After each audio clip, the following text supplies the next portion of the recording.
the biggest expense that most agents have isn't lead spend, it isn't overhead, it's lost sales. How many people that you've spoken with that you weren't able to overcome the two objections that you should have had mastered by now, which is I need to think about it or I need to speak to my spouse or partner. If agents just mastered those two, they could tremendously triple, quadruple their income with the same amount of leads that they already have. And so again, it's just always, getting better, staying with that student mind first of, not thinking that you have it all figured out and getting better at sales 100%.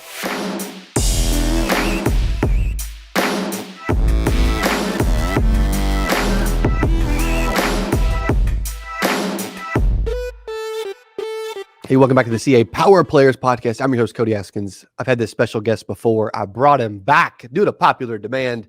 Welcome back from Arturo Johnson Consulting, Mr. Arturo Johnson. Yeah, man. Thanks so much for having me once again. Hopefully I wasn't boring last time to have me back on. And it's always good to connect and engage with you on your platform, man. So I'm definitely grateful for it. Dude, thanks, brother. I love you. I appreciate you, man. I love hanging out with you. He on his TV back there, guys. He's got Rainmaker secrets, okay, flashing on his TV. Maybe he can help us and share some of those secrets today to make it rain for our audience.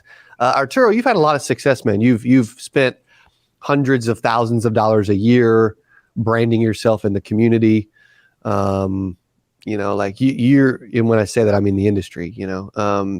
You believe in, marketing and selling, but you also are very intentional, when it comes to routine and mindset and stuff. Like you're one of those dudes that's just super impressive in my eyes that I enjoy hanging out with. And shout out, we were just in Nashville. I was speaking at a professionals forum in Nashville, and you took Devin and I to dinner. And oh my gosh, dude, what a freaking dinner it was. Was it good? Oh my gosh, bro! Thank you. Where it was a Cane Prime, wasn't it? Cane Prime, yeah. Like the best steakhouse in Nashville for sure, dude. It was ridiculous. We had Wagyu, expensive wine. Like Arturo spares no expense. Okay, so if you guys ever end up at dinner with him, I guess he can't now because he's heard it. You've heard it from me about. But dude, amazing dinner. I just enjoy hanging out with people that are doing big stuff at a high level, helping agents, but also generating millions of dollars in revenue, and that learn a lot along the way. And you're one of those dudes. You're one of those cats. Yeah, it's fun. Yeah, man. Where does the discipline come from? Well, it comes from life lessons. For me personally, my discipline comes from doing it the wrong way first. Yeah. What was the biggest life lesson? If you had to look back and say, dude, this lesson smacked me so hard. Like it was the one thing that I remember. It was the biggest lesson of my entire life. Yeah. The biggest lesson was I can remember being probably like in the fourth grade. So probably like maybe 8 and 10 years old. Wow. And I had someone come to my house and it was like a reading coach, somebody to assess my comprehension. And I can remember them telling my mom that my comprehension was really, really low. And so that really fragmented my confidence. So I went from like being excited and being excited about books and learning to like, man, I've got this learning disability kind of thing now, right? Like this shame kind of got projected onto me. And for a long time, man, I went from like wanting to raise my hand to read in class to like, now I didn't want to do that. Then I got frustrated with books and I just completely started hating reading. Wow. And until, for a long time, I just gave up on learning. Yep. And just from that moment, I was like, oh, okay. And what happened from that was like, I gave up my creativity because creativity comes with imagination and words. And, typically, is people who have a limited imagination and limited creativity comes from the limited vocabulary and the words they have in their mind, right? Yeah. And so these things were here, and I was like, oh man, I needed to tap back into that. And the reason why that's even relevant is because I've got 2 small kids, and I can see how they use their imagination because they can't communicate, but they're still processing things and being able to. They can't communicate verbally, but they can communicate in different ways. I'm like, oh man, I've kind of lost my creativity by letting whatever somebody said about me take the power away from me. And ideas and imagination are the way we see the world. And so, it's either positive or negative. And typically the people who have a negative outlook on life or negative aspects of things, they're always focusing on the negative side of things. Typically their life seems to be, in that fashion, as opposed to somebody who's optimistic, always, seeing the good side of something or the glass half full. Well, they're inspiring. They're always believing that even if they haven't figured it out, it can be done. And that's usually where, that fulfillment and success comes from. So it started from there. And once I realized that I had given that up and that was something that was really affecting my life, I sought out to change that. And it was basically just going back to the basics. Started with personal development, right? I went from watching a bunch of sports and hanging out and at bars and doing a bunch of things that was wasting my time to starting to learn more words, getting back into to educating myself, stop listening to music and start listening to audiobooks, right? Start listening to people like Jim Rohn, Zig Ziglar to get motivated. And these are things that I had heard before, so they were just reminders, but I had to pick back up those good habits and replace those with the bad ones that I had. 100%, man. I'm glad. I'm so interesting. You're mentioning that too. And I appreciate you sharing that and being vulnerable and talking through that moment, because which I spoke at your event, like, I don't know, 7, 8 months ago. And I'm speaking again in a month, but I have this story I've been sharing ever since then that I didn't share when I was there, that I heard.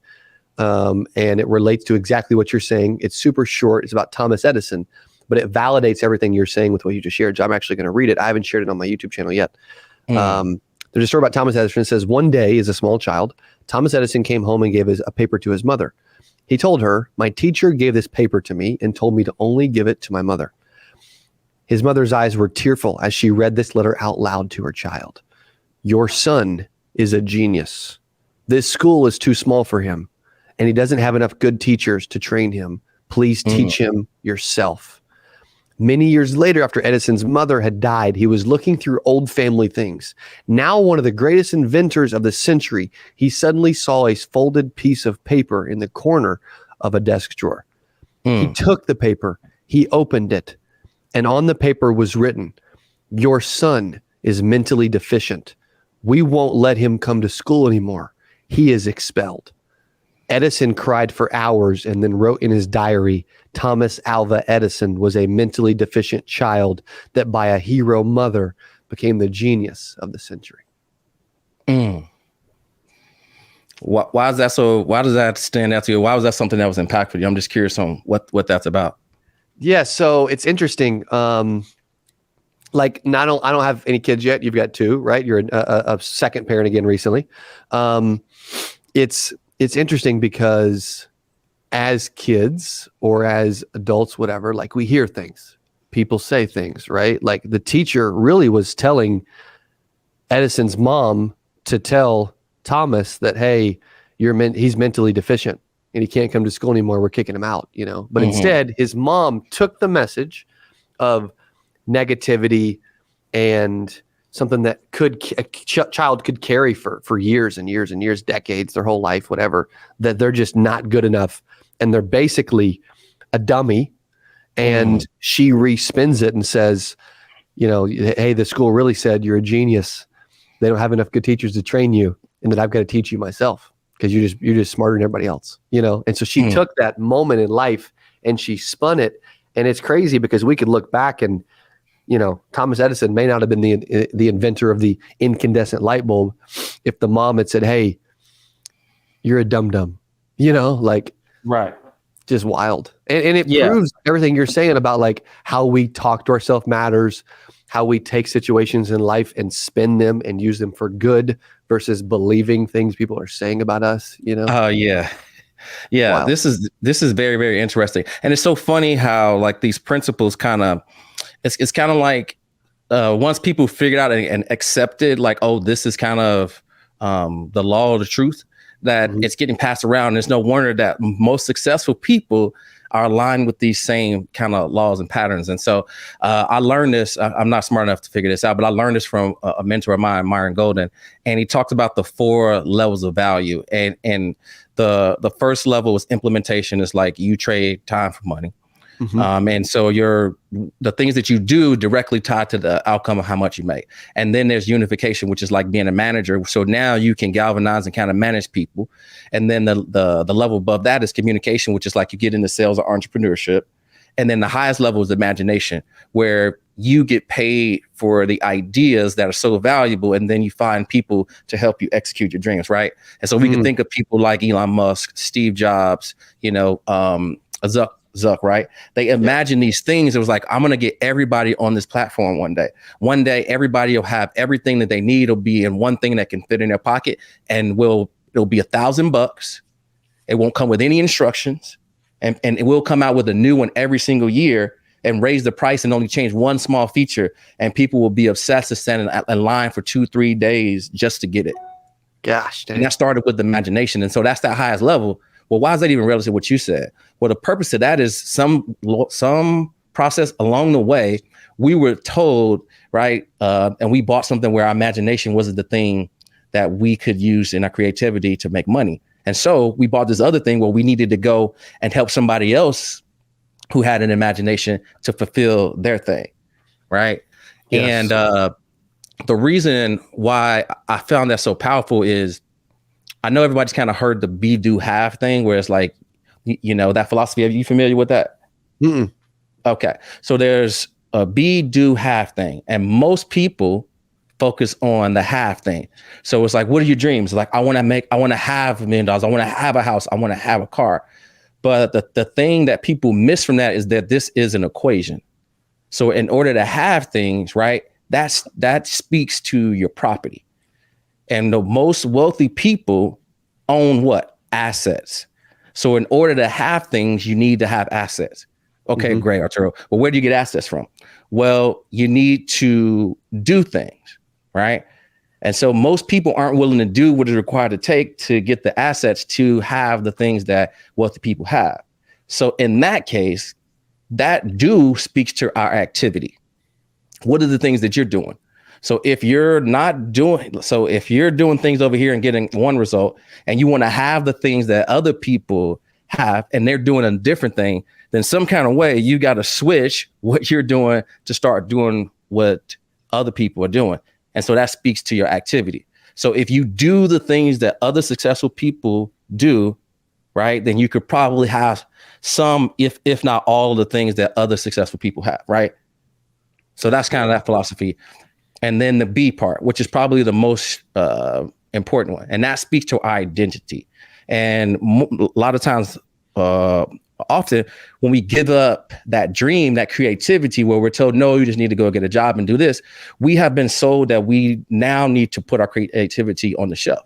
And you and I both know, because we talk about this all the time, the ideas and the imagination is the thing that fuels us as an entrepreneur, the ideas. And then we have an amazing team and we fulfill in those things. And that creates the asset, and assets is the thing that attracts the income. So if you want to make more money, you need to create assets, right? And so B. So how do you become? Because that speaks to your identity. And most people have a negative sense of their own identity, right? We can tell somebody else, man, you look great today. Your hair looks good. But on the inside, we're telling ourselves these negative things. Oh, you're too short.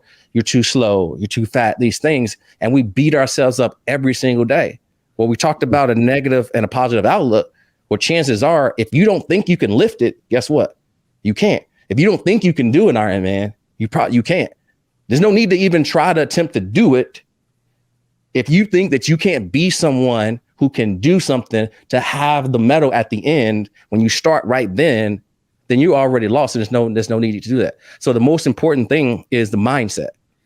And if people would focus on that achievement first of becoming the person who could do the activity, which is increasing your skill set, then you can have anything that you want.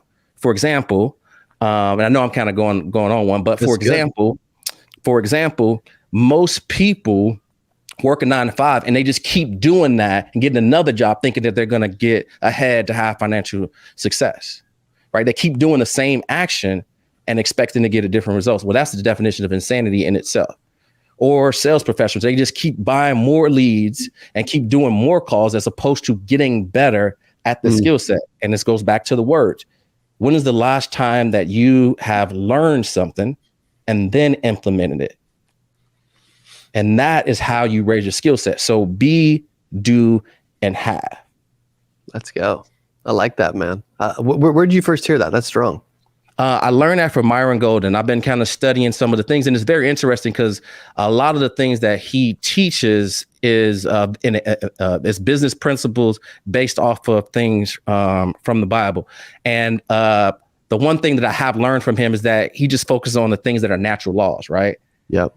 And so I just been focusing on the principles of things. And I'm like, oh, if you get the principles right, then everything works. A plus B equals C. Right. Yes. 1 + 1 = 2. And if you focus on getting the inputs right, then you get the outputs right. My buddy literally just sent me a video of him the 18th. That would have been not this past Saturday, the one before. Yeah. So about 9 days ago, my buddy Rob just sent me a video of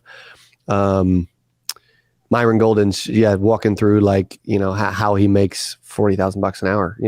He's got some great content. I need to watch more of it, but yeah, I enjoy that. That's like cool. I mean, I'm absorbing a lot of Hormozy content at the moment as well. Yeah, I like both though. I like the art of achievement. I mean the science of achievement and the art of fulfillment. And I think that we want to achieve everything, but if we just really kind of focused on like, okay, how can I do this as opposed to like, how can I have this? What do I need to do in order to get it? We skip over that and then we trick ourselves into just like, oh man, I don't have this, so I guess it's not possible for me. Right. Well, you've got to get better over time to be someone that attracts these things where you don't have to chase them. We don't need to print money. It's a resource that is here for everybody. It's not going anywhere. So you got to be someone that either has assets or has value that will attract those things. And I think a lot of times we just try to skip steps. And for me personally, I did that personally for years and years and years. And I was like, man, you know what? Let me just hone in and dig in that if I get this right, then people won't be able to ignore you. And that's basically called mastery. Yeah. Yes. That's good. I love that, man. Dude, this has been good because it's a little more unique, right? We're just hanging out, we're spitballing, you're sharing some of the key things that you've learned that agents need to hear. What do you notice? You work with a ton of agents. What do you notice around the industry that you think agents that are listening need to hear? Yeah. I think that if agents focus more on their ability to get better and that they just haven't arrived just because of status or things being posted for awards that they get. And if they just focused on getting better every single day and not just like monetarily getting better, like getting better in their disciplines, getting better in their physiology with exercise, getting better the way they eat, getting better in their relationships. All of those things pour fabrics into growing a big business. Because there's a saying that, there's not business problems. There's people who have personal problems that reflect into that business. And so a lot of times when we can't scale past these levels is because we're lacking a character trait, a mindset, or a leadership quality that we need to fix. And these are like these rungs on a ladder. And if more agents focused on getting better at sales, right? To say all of that, it's like you should always be learning something, focusing on a new training, buying something. I know a lot of agents get free trainings, but they should also be getting something outside of that, additional mentorship, additional coaching to get to that next level. Because, just keep telling yourself that it's the magical lead, or I'm looking for a new lead source, right? The biggest expense that most agents have isn't lead spend. It isn't overhead. It's lost sales. True. Right? How many people that you've spoken with that you weren't able to overcome the two objections that you should have had mastered by now, which is I need to think about it or I need to speak to my spouse or partner. If agents just mastered those two, they could tremendously quadruple their income with the same amount of leads that they already have. And so again, it's just always, getting better, staying with that student mind first of, not thinking that you have it all figured out and getting better at sales 100%. And to my point to that is my client, Kevin Alexander, who does over 100K per month on his own pen, #1 agent at Mutual Omaha, #9 in his company. right? Works, 3.5 days a week because he's a full-time pastor and is able to come and join my program that's been doing amazing things to learn a different, more efficient way to do it. And when he came to me, he was in 12 months, he had hit Hall of Fame, which is like $400K in a year. And with my help, right, he was able to do it in 6 months. And that just shows me that, like, if you're always willing to learn, even if you are a high producer, there's always another level to go to, for sure. Always. That's right. Always another level.